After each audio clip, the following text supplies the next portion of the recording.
we've been looking at different challenges. We were going to do Machu Picchu a few years ago and it got cancelled because of COVID. So we said, right, well, we won't do Machu Picchu because there's altitude sickness. We don't want to put people off immediately. So let's have a look at Angkor Wat. So we decided as a fundraising team that that's the route we'd go down. It looked like an amazing experience. So that's how we came about selecting Angkor Wat. So I was sat in the canteen and saw this advert for Cambodia and I was like, that looks interesting. It looked really interesting, especially the jungle aspect. So yeah, it just looked really good, and to do it with like colleagues and other patients seemed like a really good idea at the time. But it was just there in the back of my mind, I guess. It sounded amazing and I could give something back. And the challenge of doing this trek really appealed to me.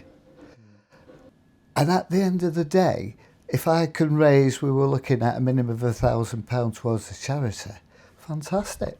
Why not? Why wouldn't you? And in the end, I just decided, you know what? Life's living. I want to do this. I want to do big, ridiculous things and big trips and adventures. And I just went for it.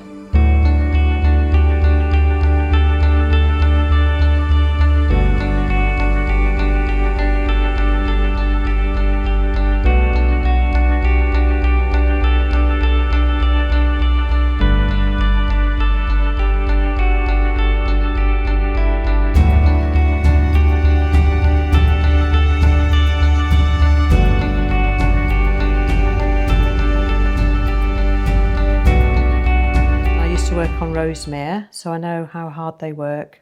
I was a nurse on the chemo unit, and also my mum died from cancer in 2017, so it was to honour her as well.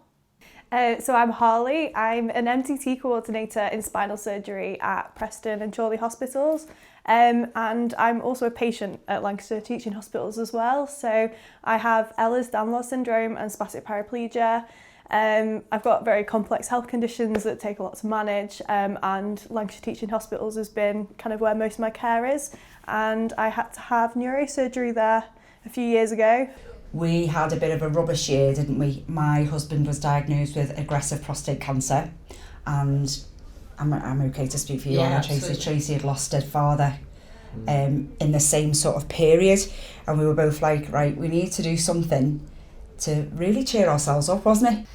So over the years I've done lots of challenges, running challenges, Tough Mudders, a bit of hiking. So I'm always on the lookout for a challenge to keep me occupied and something to focus on.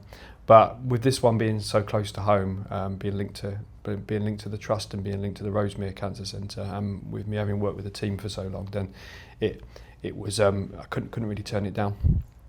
Basically, I was a very big age last year, turned 60 last year, and I wanted to market with something very challenging, something I'd never done before, and also to raise money for Baby Beat, which I'm very passionate about.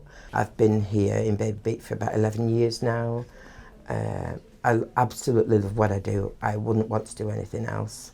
I have 5 children of my own, so I'm one of them with special needs, my first little boy. So I wanted to give back. In 2024, my husband was diagnosed with prostate cancer, and his treatment was radiotherapy sessions at Rosemere. So we had to go 37 sessions, which was a bit of a drag. And then one night we saw Sue had shared on Facebook Angkor Wat, and we were like, so we a message to say, I'm going to do this, what do you think? And that night Lucy said, if you mean it, I'll do it with you. Actually, my husband got diagnosed with head and neck cancer, the back of his tongue, and sort of about 18 months ago finished. He had surgery, radiotherapy, chemotherapy at Rosemere and up at Royal Preston. So it was kind of actually when that came up that actually it was kind of a way of giving something back, because as far as we know, everything's very favourable.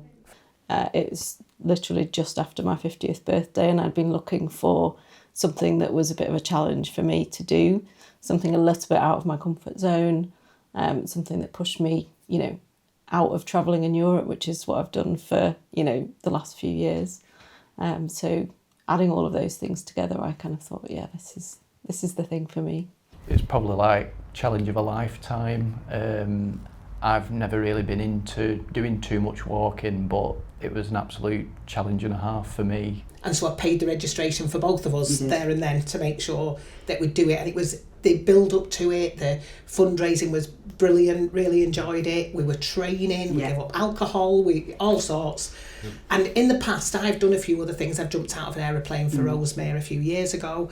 I've done lots of walks for Rosemere, and obviously being the oncology manager here, I put the bid in for surface guided radiotherapy, and I've bid for all sorts of things through Rosemere, who have funded some amazing projects. So it was always close to me anyway, and I always wanted to do something. And then unfortunately in May, I was diagnosed with breast cancer. We both worked with Tracy when she was a specialty business manager, operational manager, looked after the oncology service at the hospital. So we were her finance support, and we worked with her over the years on budget management and business cases and service development. So we got to know Tracy really well. And when we found out that Tracy was joining us on the trip, it was a massive bonus, and we're really looking forward to because she's a massive character and a great laugh. So it was a real highlight. And then when we found out that she was battling cancer herself, it was heartbreaking, and it affected us all. Mainly through the treatment I had at Rosemere, their professionalism and the way I was treated there was fantastic. Yeah, they completely changed my life. I went from being in a wheelchair to walking, climbing up mountains some of the time, so wanted to give back to the charities there.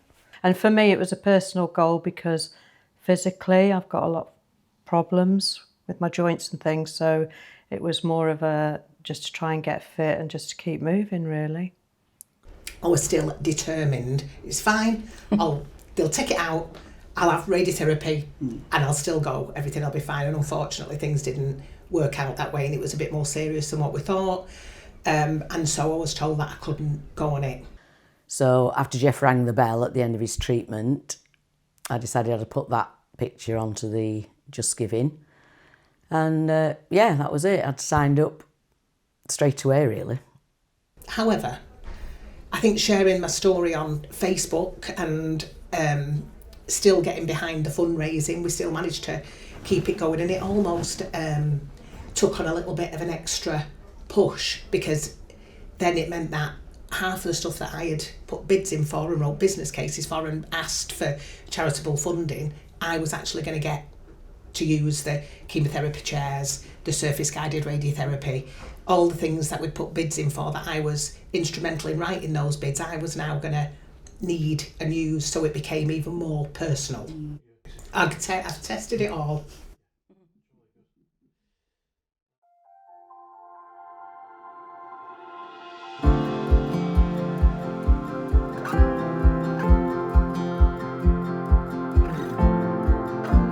The whole trip really was comfortable. We treated really well on Singapore Airlines. It was all really nice, and it was all really nice until we set off trekking. The day we started the trek, it was the heat that was just terrible and too hot. Right, good morning. It is now 10:15 on the first day, on the Monday the 10th of November. It's about 32 degrees Celsius. It is going to get hotter. I'm sweating like a racehorse. Oh, right, now what time is it? It's midday. And we just had a quarter of an hour break, thank God, because Jesus Christ. I think now we have an idea what we're letting ourselves in for.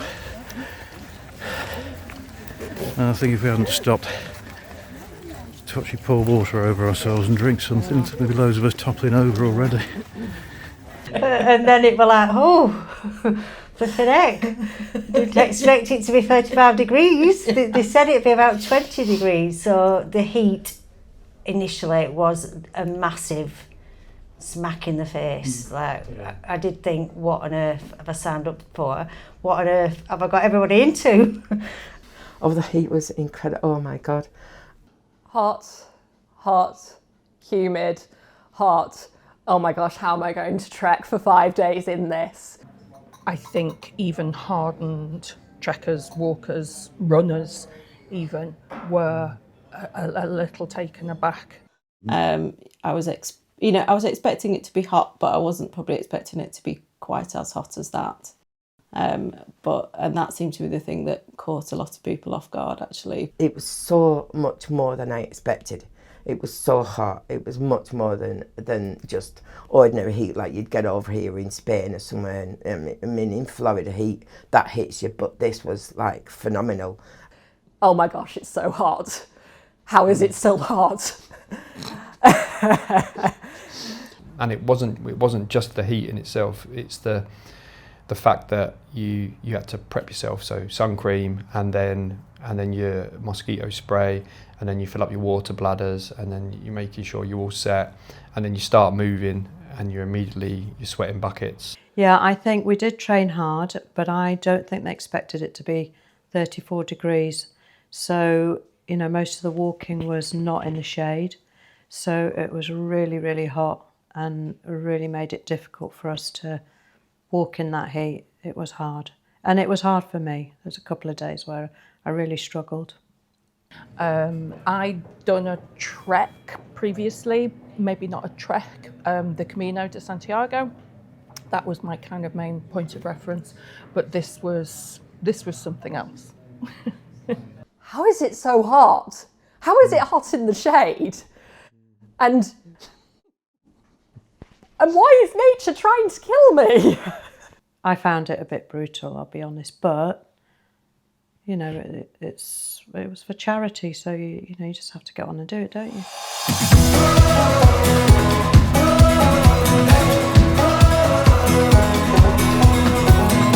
I've been out there on the open road 1,000,000 miles and I haven't slowed. I'm burning rubber, racing the thunder. Worn out suitcase and an old guitar. Restless mind, I've got a rebel heart. Call me a runner. Sometimes I wonder if I'll ever make it back to where I've been. I know my mama always said that if you lean on the ones that you love, you will find your way home. And even with a soul that's been out on the run, you will find your way home. And I'll be ready for you.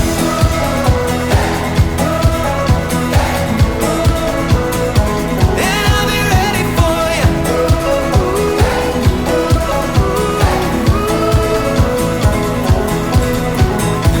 In every town I'm searching for a sign, chasing shadows while I walk that line. I gotta wander,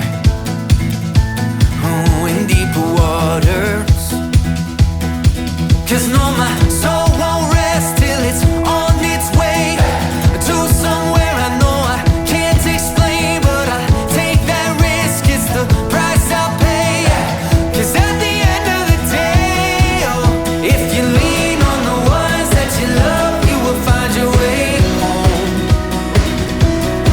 Even with the soul that's been out on the run, you will find your way home. And I'll be ready for you.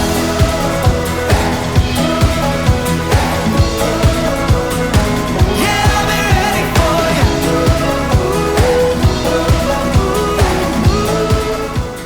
Right, so we've finally done the first day at, oh God, at long last. So this is where we're staying for again. We got that thing screaming all the time, which, so God knows how it's going to get me sleep. So this is our little city, our tent city. There's our next door neighbour, Sue. Sue, next door neighbour.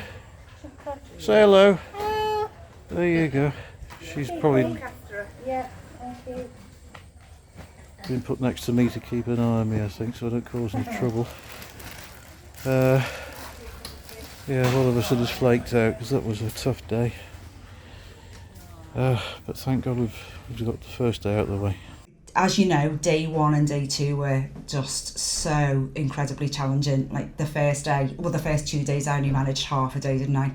I fell into a fence on day 1, just feeling a bit weird, and got bitten by red ants. And then day 2 I passed out. So it's like there was no rest or break from it. It was just relentless that first day. And the first day my feet swelled in my boots and then my toes started to hurt. But apart from that, actually, I think I got let off lightly. I thought I coped with it better than I thought I probably would in the early stages as well. So I experienced something called golfer's vasculitis, otherwise known as Disneyland vasculitis, and it's what happens when old people exert themselves in the heat. And I was doing all of those things. I think the only ailment I had really was that hiker's vasculitis, or the Disney vasculitis all of us seem to get, and I was particularly perturbed that the description of it was basically women in their 50s, and I was literally 3 days into my 50s, and I thought that was a bit mean. But that kind of like sort of swollen, itchy calf thing was probably my worst ailment. And then one of the lowest points was tapioca rice. Neck stopping for about, oh my God, we thought, was he ever going to stop talking? We know about tapioca now, we know about rice. Stop, enough. Oh yeah, there was tapioca, wasn't there? I remember that.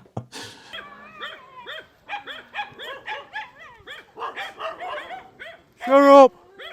I think it was the hardest part for me, especially on day 1, was normally you kind of like stand still and rest, but it was warmer when you stopped. And I've never thought that I'd want to have a hair wash from using the water out of a cooler box, but when that was offered to me, I took them up on that offer. There was a chap, absolutely lovely, and he was a runner, did ultras, marathons. He was like a mountain goat. And when we were at Angkor Wat at the end, he said, "Oh, I thought midweek I couldn't do it." I said, "You're just saying that because you know that I struggle." And he said, "No, genuinely, I lay in my tent and I thought I can't do it." So, like, how am I gonna keep going? Somehow managed, but it was sheer stubbornness, I think, that just got through at those points.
completed, well, not just completed day 2, but we've just had our tea. And it's it's just after 8 o'clock local time, and everyone's going to bed because they're all knackered. And yeah, what a day it's been. It wasn't quite as far as what we did yesterday, but there was virtually no shade at all. It was still 35 degrees. We've had 4 people in the meat wagon who were getting heat stroke. It was hard work. And I've got blisters now in my right foot, and I've got chapped thighs. Joy. That was hard. I'd been running on adrenaline that morning with Lucy getting poorly and needing cooling down, and then other people getting poorly, and just trying to make sure people were okay and that people were getting on the wagon and cooling down, and sometimes having to be very bossy Dr. Anne going, "You're getting on there now." But it was hard at times watching friends and the other members of the team really struggling and having to sit out for periods of time and take a break because they were really, really struggling with it. And only been able to support so much because it's your own personal struggle to get through it, and there's only so much you can do. And then at the point that we'd got the last person onto the wagon, I just went, okay, I'm going to have to put my bag on there, and I might be getting on there next. I did find that hard at times, very struggling, and obviously blistered feet, and had an infected toe, lost top of my toe, cracked feet, but I'm here to fight another day. I think day 2 I got into the swing of it a little bit better, but yeah, it was trying to keep morale up as well, especially towards the end of the days, was pretty interesting, yeah. And I thought if it was going to continue for another 2.5 days, there was still more to come. So for me, it was probably at that point that was probably the most difficult for me.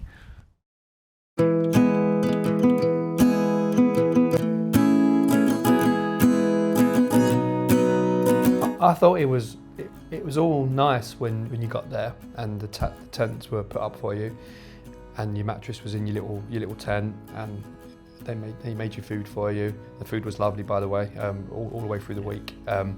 They looked after us in that respect. The toilets, yeah, it would have been nice to have had a Western toilet to sit on, but I'm sure it's my legs are a lot stronger. I think even now I'll be able to do the twist, go down and get back up again. I was just bothered about ants getting everywhere, mosquitoes biting everything everywhere. So, like I said, put 2 or 3. I got smaller size knickers than I usually would wear. And like I said, I put cycling shorts on top just for added protection. But luckily, I don't think I was bitten there, so that was okay.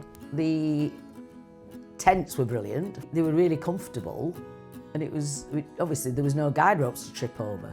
The showers, the toilets, all of that jazz, I just loved the simplicity of it all, and I love camping anyway, so the camping for me was like glamping because it was so comfortable. Yeah. It really was.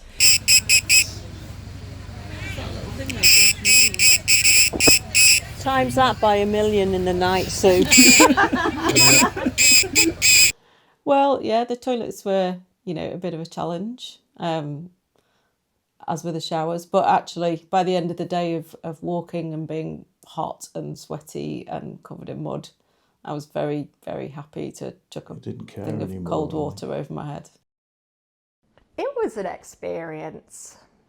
You get a brief interlude on the bus of this is how to use a bucket shower, but nothing prepares you for actually seeing, oh, it's a literal bucket where I've got to pick up a pan and throw it. That was probably one of the things that I was probably worried about, like, the cleanliness and just being able to feel clean, but it was probably one of the things that I most enjoyed. Like you said, at the end of the day, when you're just sort of dripping with sweat, just actually having a cold bucket shower was brilliant, really refreshing. Yeah, before we went, we were like, oh my goodness, no, I'm not going to want a cold shower at the end. There's no way I'm going to throw cold water all over myself. And actually, it was just the most refreshing thing. The cold water showers were a welcome. We really needed them after the heat of the day. I couldn't figure out how to turn the light on, so it was just spiders everywhere.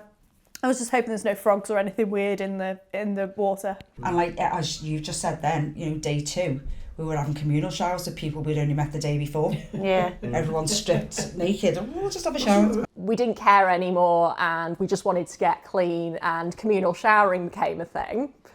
That was an experience.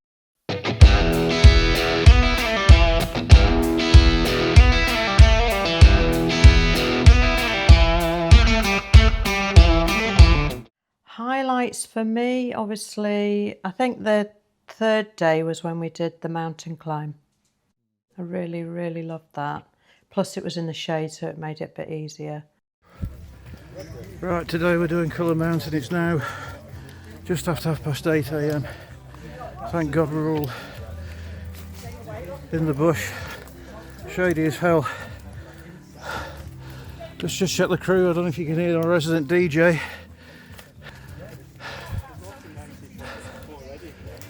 Where's the DJ?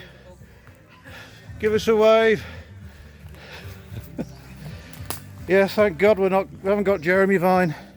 I think because the heat eased off slightly and everybody was together, you could feel the vibe in the group was up. Everyone maybe had got over their jet lag and they were not as hot, and I think everyone was feeling a bit better, and the atmosphere was really good at that point. So I really enjoyed that trek up Cooler Mountain on that 3rd day.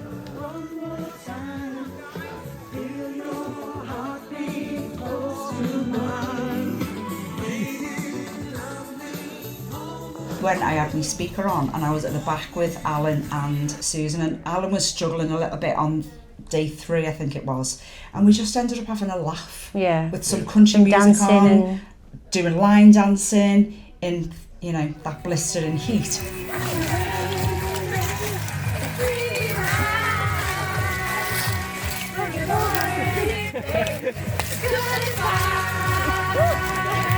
That you just didn't take, and who would have thought it's bigger? But like you said, it just took your mind off what we were actually doing.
So here's our little update. It's getting on for midday,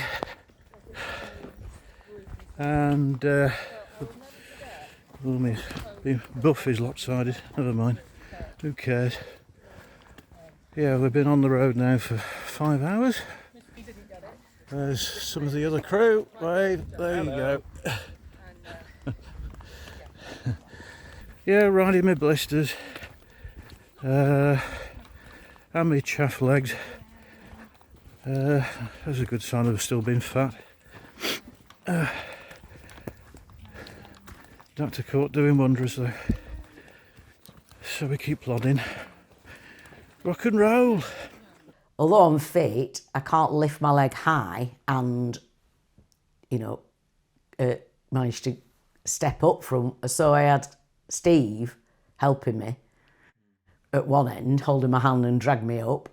And then Andrew was behind and he lifted my backpack, so the weight very kindly. So the pair of them got me up that hill. So me and Tara had both nearly stepped on a snake and it had kind of run into the bushes. But I'm never ever going to forget Tara's scream. It was just the most blood-curdling scream ever. Someone thought we'd fallen down the steps because we were quite far behind. Nat kept saying, "No, it's only 2 more kilometres, only 2 more kilometres." And we were going around this corner, it was concrete hill. And at one point, Ruth, I think, was behind me, pushing me up the hill because I'm going to stop here. I just need to stop. That's enough. Stop at this corner. Then there was another 2 kilometres, and there was another 2 kilometres. Yeah. And I wanted to throttle Knack at that point because he was like, "It's only this distance." Cambodian kilometres. It was definitely further than what we were told. We got there in the end, and it was where the wild river was, where we could swim. And it was that day, and that was the hardest for me, definitely. I did find myself on the back of the support tractor, much to my disappointment. And I came through that village where there were quite a lot of shops and people, and they were all looking at me, and I was like pointing at my legs, trying to point out why I was, why I'd given in. Yes.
So cute. Oh, honestly, I feel like everyone was really, really lovely. Like the 3 guys we had were so nice. Ben was just like really, really sweet. He was kind of like, he was kind of at the back a lot of the time, so he was helping a lot of the people that were struggling. Knack was hilarious. I just remember going through the jungle bit on the first day and was just following him. He had a machete that he made himself, and it was so cool. I was like, I'm just following some Cambodian jungle guide through the jungle, and he's like whacking all the trees. But like he's been through like an awful lot. I think a lot of like people his age in Cambodia have obviously been through a lot in their childhood. But he's such a sweet, lovely guy. He's like really lovely. And then there's Pip, who's just like the cheekiest little person ever. He was just causing chaos the whole time. I think it's testament to the team, the logistics team, that not one single person had a bad tummy on that trip. I had some difficulties for a couple of days and had nothing but support and help. I really struggled, and the organisers, I have to say, were fantastic, weren't they? I couldn't fault it at all. And they're fantastic. There wasn't one complaint apart from the 2 kilometres more, 2 kilometres more, and the sippy and the magic trees. I love the magic trees, but it was really difficult to find wide enough trees to crouch behind to do a wee. Because I'm quite a big lady and I needed to find a big tree.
Okay, so we've reached the end of the third day, the biggest day, the harshest day of Killer Mountain, and well,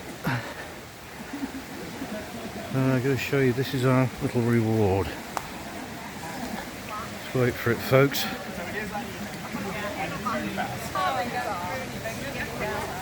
Give us a cheer! Give us a cheer of the video.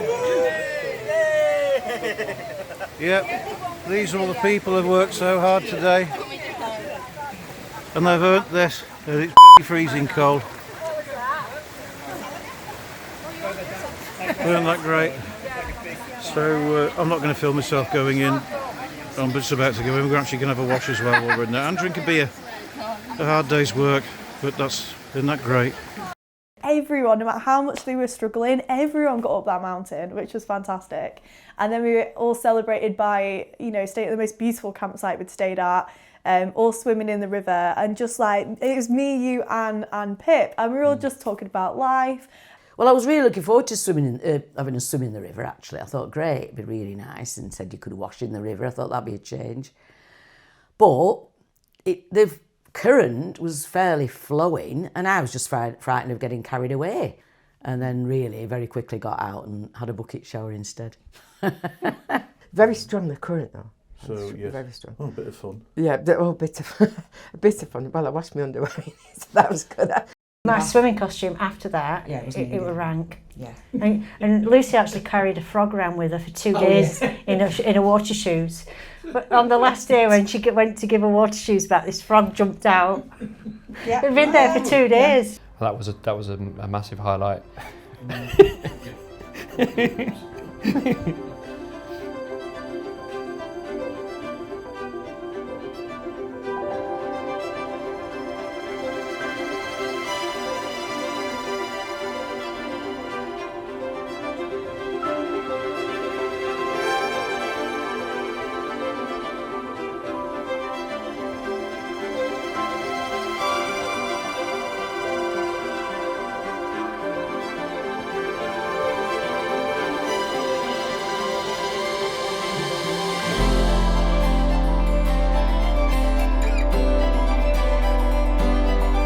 Considering we were, from my point of view, a bunch of strangers, it was just the fact that everybody gelled and supported each other, purely from like a Trek group. That was brilliant. And just that whole thing of everybody seemed to be helping everybody else. It was a real, almost like a family atmosphere, if you like. And, just having everyone around you that you've been with all day, it was never like, oh, they're getting on my nerves or whatever. It was just, everyone just liked being in each other's company, I thought. Everyone in the group just so looked after each other, so warm, so lovely, so friendly, lots of laughs, lots of fun. Everybody wanted everybody to finish it. Nobody wanted anybody to have to sit on the truck. Everybody wanted everybody to experience it, and for me it was more a case of, if I'm doing it, you are. And it was more comfortable walking than being on that truck, just yeah, let me tell you. Yeah, it was awful. Yeah. It was awful.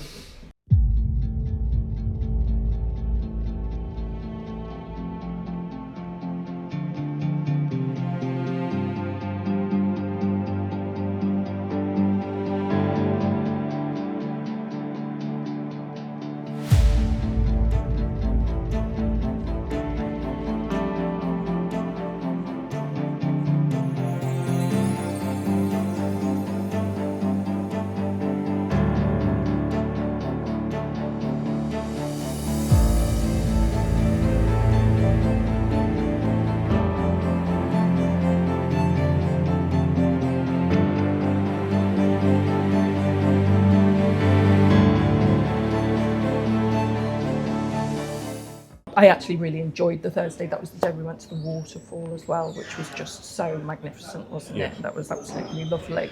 And I think that put a spring back into quite a few people's step. Because I'm into my landscape photography, that was one of the big highlights for me.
enjoyed that day because there was a little bit of forest to it, wasn't there? And then there was the waterfall, which was beautiful. And, you know, I enjoyed the little temples along the way that we stopped at, and you could just see, you know, little bits that you just sort of you just carried on walking, and then suddenly you just come across a temple in the middle of what appeared to be nowhere. My second high point was finishing on the third day, finishing the trek. I was so happy that I could do it, and I knew I'd be all right to finish it then.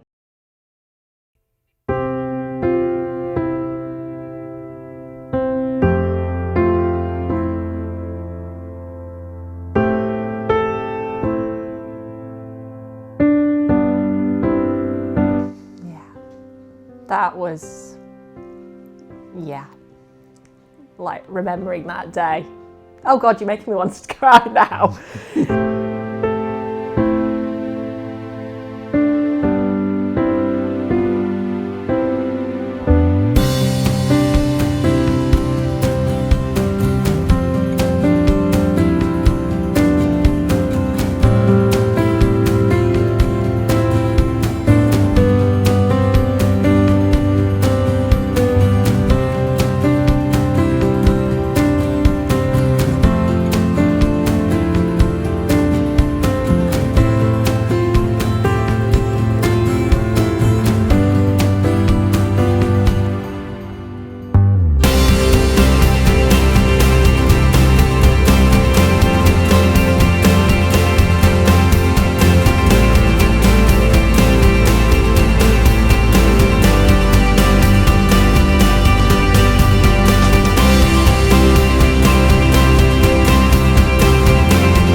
Across the finish line. Oh yeah, that was nice. That was the most emotional thing ever. It was beautiful, and the people, just the people we were with. It was just that feeling of real achievement that you've done it. It was amazing. Just getting to that finish line first of all, and knowing it was done, and all the tuk-tuk drivers and the team just applauding us, getting handed a cold beer, and just knowing that we'd done it.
You know, that was kind of the ultimate, wasn't it?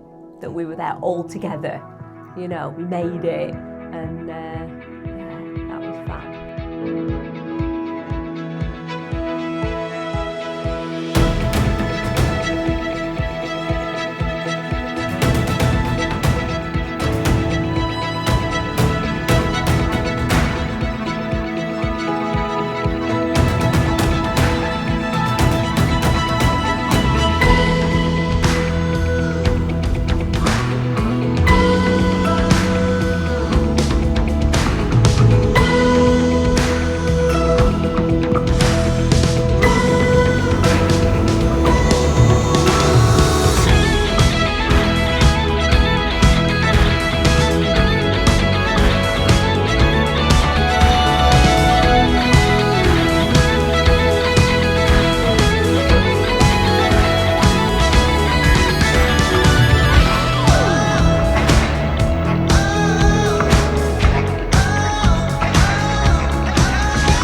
that was a particularly lovely memory for me. Just going in convoy to Angkor Wat in this tuk-tuk, it was such a departure from the ways in which we'd been kind of moving previously. It really was very special. And that was, it was fab. And the way that the tuk-tuks were all kind of either trimmed up or had a theme. And Sandra and I were in the back with the wind through our hair, and we knew we'd done it all, and we were really pleased with ourselves. And just going off to the temple, and it was like, it just felt a real achievement that we'd managed it. But then it's like Mario Kart, and there's tuk-tuks going everywhere, and that's literally what it was like. It was it was chaotic. It was great fun on the way to the temples. Definitely. Oh, that was so cute. Yeah. Oh, little tuk-tuks. I was so sweaty though. I literally left like a sweat patch on the back of it. So I was like, oh great. But at least it wasn't just me. But yeah, no, it was really cute, and go past the other temples and stuff. It was really nice. I think my favourite bit was pulling up to the Angkor Wat in the tuk-tuk. You could see the whole lot of it.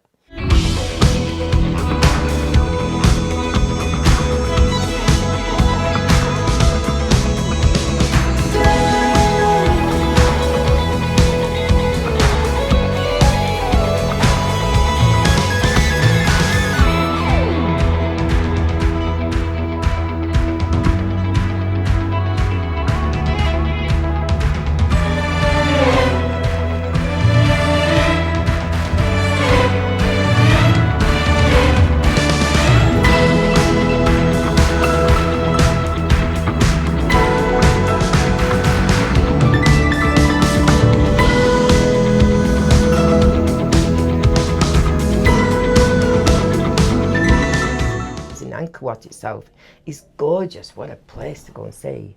I never would have gone, other than if it wasn't for the trek and raising money for Baby Week for charities.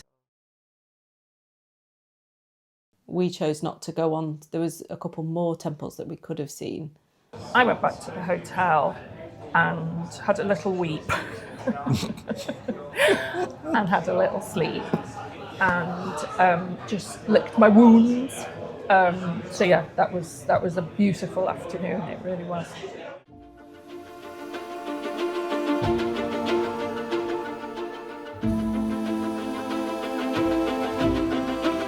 And then Team Temple, just saying, we were the cool kids. The jungle temple, Tar Prom, was stunning, with the big trees that sort of grow in and around the temple. You're not sure what's holding what up anymore.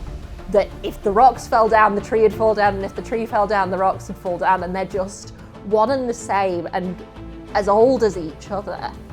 That was cool. That was really cool.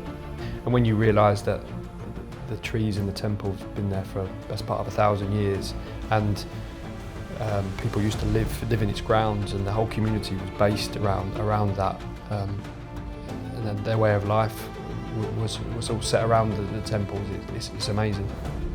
But there's still normal things like drainage systems and doorways and things that are familiar now. And then you've got nature just growing in it as well, with pools and grass and moss and trees, and that, I loved seeing that. And the last one was great with all the faces in the rocks.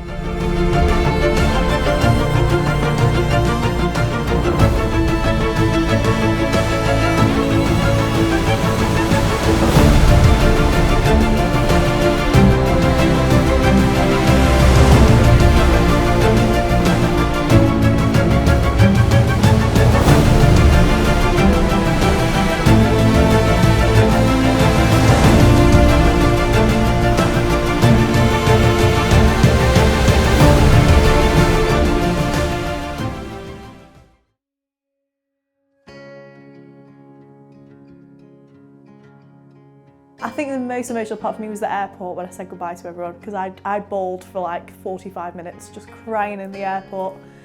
I think, there were some amazing people that I met that, I'll definitely keep in touch with. I've got friends for life now that from that trek. whether they like it or not. It's an amazing experience. It's one of those once in a lifetime things, and you sort of look back on it now really fondly. The group of people that we were with that you wouldn't necessarily associate with out of work or around your home life, and all the vast majority of people from different cultures, different lifestyles. It's one of an experience I'm never going to forget. It was just fantastic. It really was good. Even the part where the thorns got stuck in my pants and ripped my pants. That was good. That was good too. Like 3 or 4 of the guys helping trying to pull these thorny branches off my pants. If somebody had said to me, we're not getting on the plane, we're turning you around and we're doing it back again, right back to the first camp, I'd have done it there and then. Everyone came out of that trip exhausted, but with so many memories, such a good experience that I would absolutely recommend it. I think I surprised myself in being able to actually say that I've done it, knowing that I've been able to do this one in that heat. Yeah, I'd be more than happy at doing anything again. 100% do it. Absolutely do it.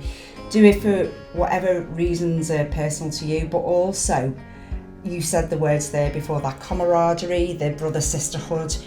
It's so special, and like it's took us. I mean, goosebumps. Yeah, I'm still like that now that I'm not over our camaraderie. I'm just not. I miss everybody.